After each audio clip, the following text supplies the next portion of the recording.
Los 241 megavatios adicionales que el gobierno esperaba incorporar en diciembre con energía termoeléctrica no estarán listos por retrasos de la empresa que firmó los 3 contratos. 16 incendios forestales se mantienen en el país. Loja es la provincia más devastada con 11.771 hectáreas de vegetación consumidas, mientras en Azuay y Chimborazo los bomberos siguen luchando para apagar las llamas. Este fin de semana empieza en Quito una campaña de reforestación de las zonas afectadas por los incendios. Amigos, buenas tardes y bienvenidos a Televistazo. Iniciamos. El gobierno contaba con tener en diciembre 241 megavatios con nuevos generadores comprados a 2 empresas internacionales. Gaby. Así es, Estefi, amigos, bienvenidos. Sin embargo, los equipos no estarán listos, lo que complica los objetivos del gobierno. Francisco Garcés explica las razones del retraso. Las 2 empresas proveedoras de los generadores de energía termoeléctrica contratadas por el gobierno anunciaron que las entregarán con retraso. Es decir, que en diciembre Ecuador no contará con los 241 megavatios anunciados. La compañía Austral debía entregar 48 generadores e instalarlos en contenedores en Esmeraldas para producir 91 megavatios. Según el contrato y la información del gobierno, debían estar en pleno funcionamiento el 27 de diciembre. La proveedora informó que tuvo problemas para embarcar los generadores que estaban en el Líbano. Ya están viajando y estarán operando, según la empresa, desde el 9 de enero. Lo mismo pasa con 29 generadores comprados a Progen para el Salitral en Guayas, donde deben producir 100 megavatios. También estos, que debían funcionar desde el 30 de noviembre, están viajando desde Estados Unidos. Progen anunció que las pruebas empezarán la tercera semana de diciembre y que durarán alrededor de 10 días. El tercer contrato con Progen incluye 20 generadores para Quevedo que deben generar 50 megavatios. La empresa planea enviarlos la próxima semana. Llegarán en diciembre y estarán operativos en enero. El retraso de estos 3 contratos complica el ofrecimiento del presidente Daniel Noboa, quien anunció terminar con los apagones en diciembre. El gobierno busca generar alivios en las responsabilidades patronales que tienen los empleadores con el IES a través de diferimientos de pagos y suspensión de coactivas. Sin embargo, más allá de la intención, hay aspectos que requieren ser aclarados en el tratamiento de estos proyectos. En los 2 proyectos de ley económicos urgentes que el Ejecutivo remitió a la Asamblea constan reformas que buscan generar alivios como respuesta a la crisis agudizada por la falta de energía eléctrica. Algunas de ellas tienen relación con el Instituto Ecuatoriano de Seguridad Social. Por ejemplo, se plantea que los afiliados que se queden sin trabajo entre noviembre de 2024 y enero de 2025 puedan acceder al seguro de desempleo en el plazo de 10 días. Hoy se debe esperar 2 meses para acceder a ese beneficio. Para acceder al seguro de desempleo pueden hacerlo quienes hayan pasado una situación de desempleo por causas ajenas a su voluntad. Ahora simplemente sería en caso de cualquier terminación de la relación laboral. Otro de los alivios que se propone en relación al IES es la suspensión hasta febrero de 2025 de los cobros de coactivas. Pero tal como está planteada la reforma, el alivio no tiene relación con la crisis energética porque rige para todos los deudores. ¿Cuál es la justificación para suspender estos procedimientos coactivos por obligaciones anteriores? Hasta septiembre de 2024, la mora patronal del IES supera los 2.600 millones de dólares. El Ejecutivo también plantea la posibilidad de aplazar hasta por 90 días el pago de las obligaciones patronales de noviembre y diciembre, sin que eso genere responsabilidad patronal. Y este es quizás el punto más polémico. Según el director del Consejo Directivo del IES, eso aplica para quienes tengan trabajadores que perciban hasta $1.000, pero la ley no habla de ese límite. Por lo que sería una posibilidad abierta para los 176.603 empleadores que pagan ese aporte. ¿Qué pasaría si todos los empleadores o todos los contratantes del seguro, me refiero a los afiliados sin relación de dependencia concretamente, decidieran postergar o diferir el pago de estas obligaciones? Los aportes son una fuente importante, fundamental para el financiamiento de las prestaciones concedidas por el IES. Adicionalmente, se propone que quienes tengan fondos de reserva no comprometidos como garantía de créditos puedan utilizarlos para pagar sus deudas con la entidad en un cruce de cuentas. Los legisladores tienen como plazo hasta el 7 y 8 de diciembre para pronunciarse sobre estos dos proyectos de ley. Europa se congela cuando todavía falta un mes para la llegada oficial del invierno. Una serie de tormentas de nieve afectan a decenas de países en todo el continente y los pronósticos indican que la situación se va a mantener por varios días. Lo informa Pedro Jiménez. La nieve cubre el 60% del territorio europeo. Una ola de frío que baja desde el Polo Norte lleva temperaturas bajo cero y pinta de blanco el paisaje en decenas de países. Hay alertas en Reino Unido. En Francia, el fenómeno recibe el nombre de Caetano. Deja las primeras nevadas en París y el paisaje de la capital contrasta con el caos en las carreteras que la conectan con el resto del territorio. 2.500 camiones están varados desde la tarde del jueves. La nieve y el hielo provocan retrasos y cancelaciones en el aeropuerto de Bruselas, en Bélgica. Las nevadas se extienden hasta Dinamarca y Finlandia, y también a naciones del este. Los montes Tatras, en la frontera entre Polonia y Eslovaquia, tienen temperaturas de menos 15 grados. En Hungría, la tormenta llega con mucho viento. Hay caminos bloqueados y equipos de rescate atienden llamados de emergencia de conductores por una serie de accidentes ocurridos desde anoche. Ahí, como en el resto de Europa, se espera que las nevadas se intensifiquen durante el fin de semana.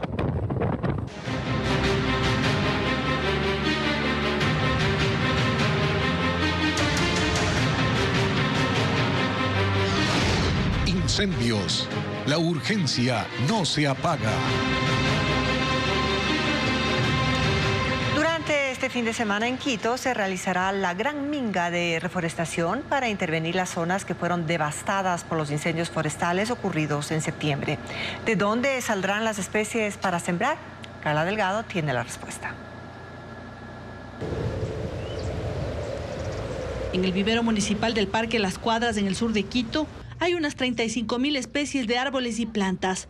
De aquí saldrán los árboles que serán sembrados durante la jornada de reforestación este fin de semana. Una tarea titánica para intervenir las 2.000 hectáreas que se quemaron tras los incendios en septiembre.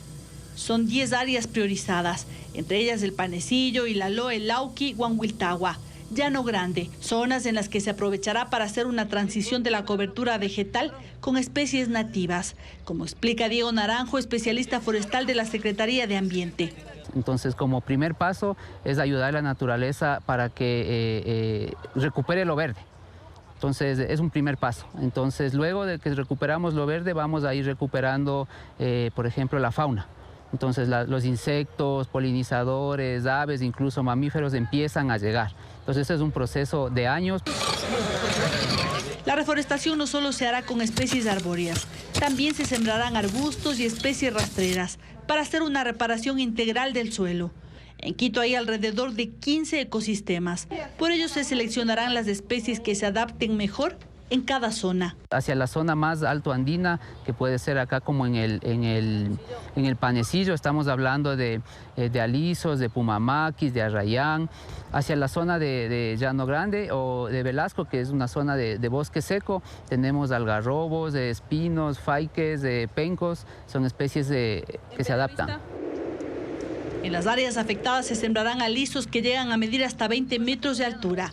Cholanes, que son árboles nativos con flores en forma de trompeta, conocido también como cholancito. En algunas partes de la sierra se utiliza como cerca. Son llamativos para los colibríes.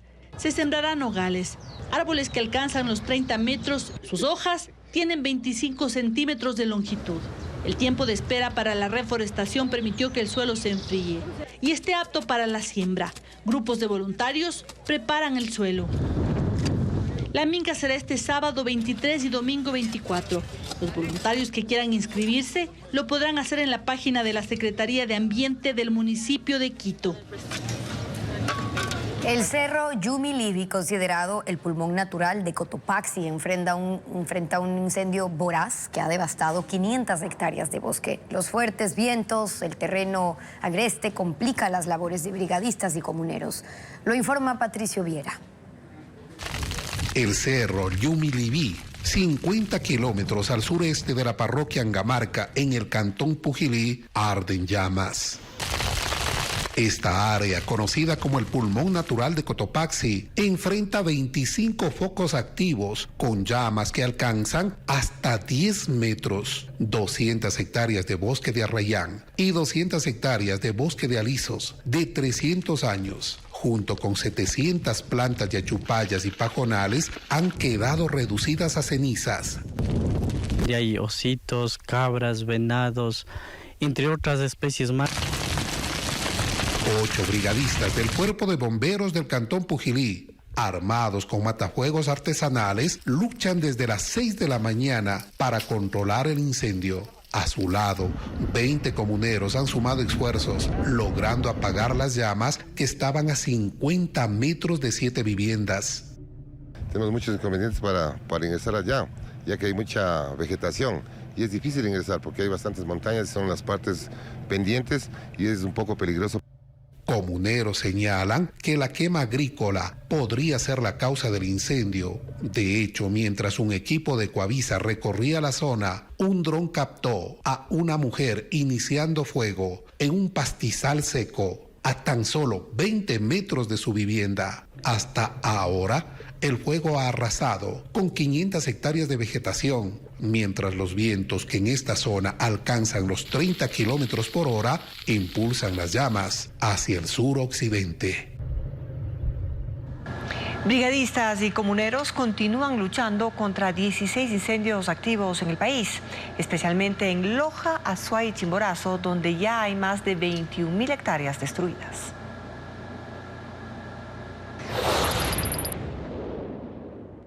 Loja continúa siendo una de las provincias más afectadas por las llamas, con 11.771 hectáreas devastadas.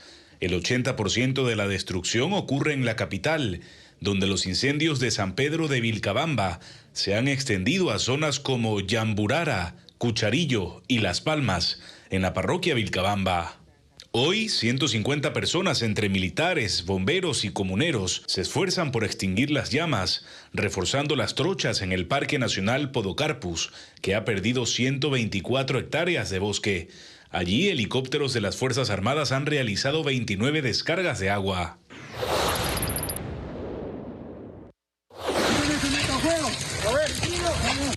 En Azuay, el fuego ha devastado 10.000 hectáreas, aunque esta cifra solo incluye las áreas donde ya se ha logrado extinguir el incendio. En el Cajas, entre las parroquias de Chaucha y Molleturo, existen 2 focos activos. 300 bomberos y aproximadamente 200 voluntarios se encuentran en la zona, incluyendo a estos 20 jóvenes cuencanos que con ramas y batefuegos intentan controlar las llamas. En la parte alta de Jerez, se observa cómo el fuego deja tras de sí una extensa alfombra de pajonal quemado. En la reserva, 7.000 hectáreas han sido arrasadas de las 28.000 que posee. Mientras las donaciones continúan llegando al edificio administrativo del Cuerpo de Bomberos de Cuenca, con agua, bebidas hidratantes, frutos secos, mascarillas, guantes, palas y rastrillos, enviados desde Azuay y Guayas. Hasta ahora se han armado 43.321 kits de alimentos, herramientas y medicamentos. En estos 13 días de emergencia, se han atendido a 924 personas, entre bomberos, militares y comuneros, afectados por el humo y la ceniza que cubren los páramos. En la provincia de Chimborazo, el fuego empieza a ceder en el Cerro Puñay, del cantón Chunchi. Según el Cuerpo de Bomberos, las llamas han sido controladas en las laderas de esta montaña de 3.245 metros. Las familias evacuadas han regresado a sus hogares, aunque permanece un foco activo en la cumbre, donde trabajan 25 brigadistas y 25 militares. En el área afectada se han quemado alisos, pinos, eucaliptos, árboles de polilepis, amplias zonas de pajonal y chuquiragua, sumando unas 100 hectáreas destruidas.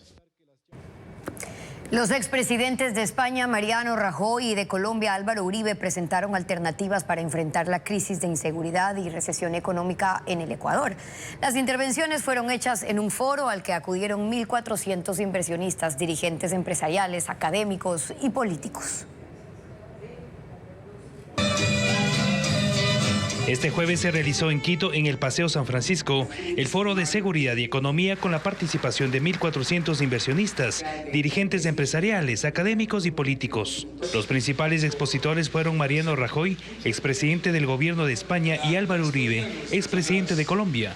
Ellos presentaron alternativas para enfrentar la crisis de inseguridad y recesión económica aplicables, según dijeron, a la situación que atraviesa el Ecuador. Uribe, en la hora y 15 minutos de exposición, habló de las decisiones que tomó para enfrentar la guerrilla, el narcotráfico, los grupos de delincuencia organizada. La primera política de seguridad es, según dijo, la determinación de los gobiernos para enfrentarles, y sugirió medidas. Hay que ir detrás de cabecillas. Esos cabecillas, cárcel o extradición. Enseguida, a los sectores, a los jóvenes que están en el microtráfico, hay que bregar a sacarlos del microtráfico con el tema de el emprendimiento, una educación diferente. Hay que hacer una extinción de capitales provenientes de esas actividades criminales. Hay que eliminar cultivos. Para el expresidente, la seguridad es un valor democrático y fuente de recursos que impacta directamente en la economía. Es la seguridad que se refiere a que no haya extorsión, no haya secuestro del empresario. Colombia, con 2.800 secuestros, nadie quería invertir. La seguridad jurídica, que no se estén cambiando las reglas de juego. Seguridad democrática, confianza inversionista, cohesión social. Eso iba creando seguridad política. Mariano Rajoy centró su exposición en la economía, compartió las acciones que tomó en España entre 2011 y 2019 para generar empleo, una fórmula que puede, dijo, aplicarse en cualquier país del mundo. Objetivo número 1, crear empleo. Segunda idea, el empleo lo crea el empresario. Hay que apoyar al empresario y no atacarlo. Y me preocupa que en muchos países esté regresando, desde luego en el mío, la dinámica de ricos contra pobres. Es un enorme error. Y es un enorme error decir, vamos a cargarnos a los ricos. No, mire usted, cárguese a los pobres y hágalos ricos. Ya sé que eso es más difícil. Coincidió con Uribe en la necesidad de garantizar la seguridad jurídica para inversionistas y proteger las finanzas públicas. Hay que tener las cuentas en orden. Las cuentas públicas y también las privadas. No se puede gastar uno lo que no tiene y no se debe endeudar uno salvo para circunstancias muy concretas y determinadas. Rajoy y Uribe respondieron preguntas de los asistentes, todas relacionadas con la crisis que vive el Ecuador y sus alternativas para frenar la violencia y recesión. El foro fue organizado por gremios empresariales y el Grupo Impacta. Muchísimas gracias. Los candidatos a la presidencia de la República se enfocan en la crisis eléctrica mediante los mensajes que comparten en redes sociales. Sus producciones mezclan humor con crítica a los apagones. Diego Puente con el detalle de esas publicaciones. Los candidatos a la presidencia se enfocan en la crisis energética en sus mensajes en redes sociales o se muestran en situaciones anecdóticas con sus simpatizantes. Entonces, ¿la luz son partículas o átomos? Es un privilegio. El candidato Francesco Tabacchi subió un video en el que aparece en la clase de una universidad hablando sobre la falta de luz. Al inicio usa un tono reflexivo, pero su pieza toma un giro cómico cuando, tras pedirle que se retire, regresa. Recoge un gallo que él asocia con un despertador útil durante los apagones. Daniel Noboa. Víctor Arauz, exoficial de la policía, se burla de la promesa presidencial de terminar con los apagones en diciembre. Lo hace con un video de humor negro en el que personas en un safari son llevadas hacia un espécimen raro. Gran parte se juega por la guía. Y por este lado podemos ver a una persona que aún cree que no va a haber apagones en diciembre y que aún confía en el gobierno actual. La otra parte se consigue por las caras de asombro que ponen los turistas. En la fiebre brutal de mi sangre, te llevo muy dentro de mí. El expresidente de la Corte Nacional, Iván Saquicela, canta a capela el tema Te odio y te quiero de Julio Jaramillo. Él, antes de iniciar, reconoce que su voz no es afinada, pero que lo hace por insistencia de sus seguidores. Su voz se alterna con la de una mujer a la que da paso en los estribillos. Ambos terminan la canción a la vista de otros 3 seguidores que no paran de sonreír alrededor de la mesa en un local de Sucumbíos. Para no llamarte. Familiares de la funcionaria del SNAI asesinada confirman que era guía del personal que custodia la cárcel de mujeres. Sin embargo, no contaba con ninguna seguridad. Ellos están a la espera de la autopsia y la entrega de los restos. Bessie Granja con el seguimiento de este caso. En los exteriores del Laboratorio de Criminalística y Ciencias Forenses de Guayaquil llegaron familiares de la guía penitenciaria Analí Ramírez, quien fue asesinada la noche de este jueves tras salir de su turno en la cárcel de mujeres. La guía de 29 años recibió 2 impactos de bala en su espalda, luego de bajarse de un bus de la línea Pedro Carbo. Ella laboró durante 9 años en el Servicio de Atención a Privados de Libertad SNAI. Sus parientes cuentan que antes de llegar a la cárcel de mujeres en el puerto principal, laboró en las prisiones de Machala, Turi en Cuenca y Santo Domingo de los Áchilas. El SNAI descartó que ella había solicitado algún cambio por recibir amenazas y que por este asesinato presentó una denuncia ante la Fiscalía General del Estado. Sus allegados desconocen si la mujer tenía algún problema en dicha cárcel y hasta el mediodía de este viernes esperaban que algún funcionario de la institución se comunique con ellos. Mientras tanto, estaban pendientes de los resultados de la autopsia para colocar una denuncia particular. Ecuaterra llegó a un santuario natural de 207 hectáreas, la Reserva Ecológica de Conservación Voluntaria Las 7 Cascadas, cuya riqueza hídrica nace en el Chocó ecuatoriano. Árboles de copal, bambú y jaca componen este ecosistema con cascadas de hasta 40 metros. Cristian Tirajero hizo el recorrido.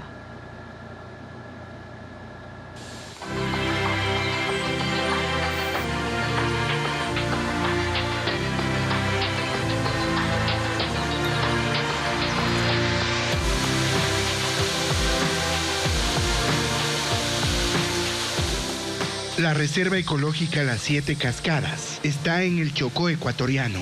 Nace allí donde los ríos Mira y Lita definen las fronteras entre Esmeraldas, Imbabura y Carchi.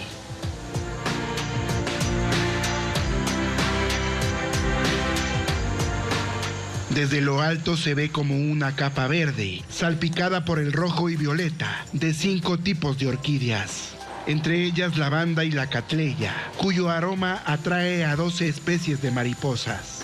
La monarca y la morfo azul trazan su suave vuelo entre helechos gigantes que se elevan hasta 20 metros.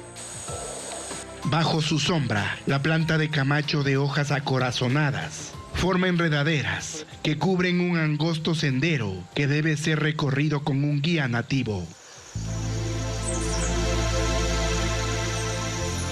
Sauces de higuerones acogen la tangara real, cuyo plumaje azul contrasta con el de la tangara dorada. También hay colibríes, tucanes, guacamayos y otros 17 tipos de aves que buscan los enormes frutos del árbol de jaca, conocido como jackfruit, y las abundantes plantas de cacao. El copal, que alcanza 35 metros, se alza imponente junto a un bosque de bambú sembrado desde hace una década. Estas plantas, que suman 10.000 ejemplares, forman parte de las 117 especies. La reserva tiene 207 hectáreas. Es considerada una zona de transición climática, donde las corrientes frías que descienden de la sierra se encuentran con las cálidas del Pacífico. Es húmeda y tiene 25 grados en promedio.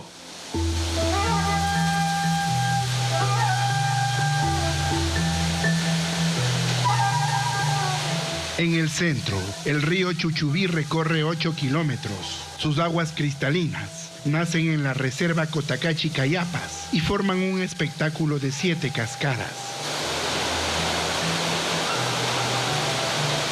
La más imponente es la Cascada del Amor, descubierta un 14 de febrero.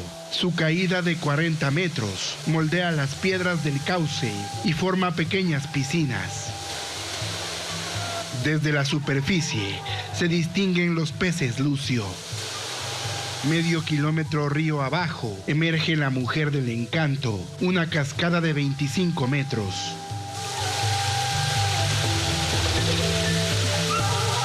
El complejo lo completan las cascadas del Duende, Santa Ana, Las Cuevas, La Reina y San Diego. Para explorarlas, se recorre un sendero lodoso de 4 kilómetros, por donde cruzan estos rieles oxidados, vestigios de una vía férrea cerrada en 2004. Hoy los usan colonias de hormigas candelillas.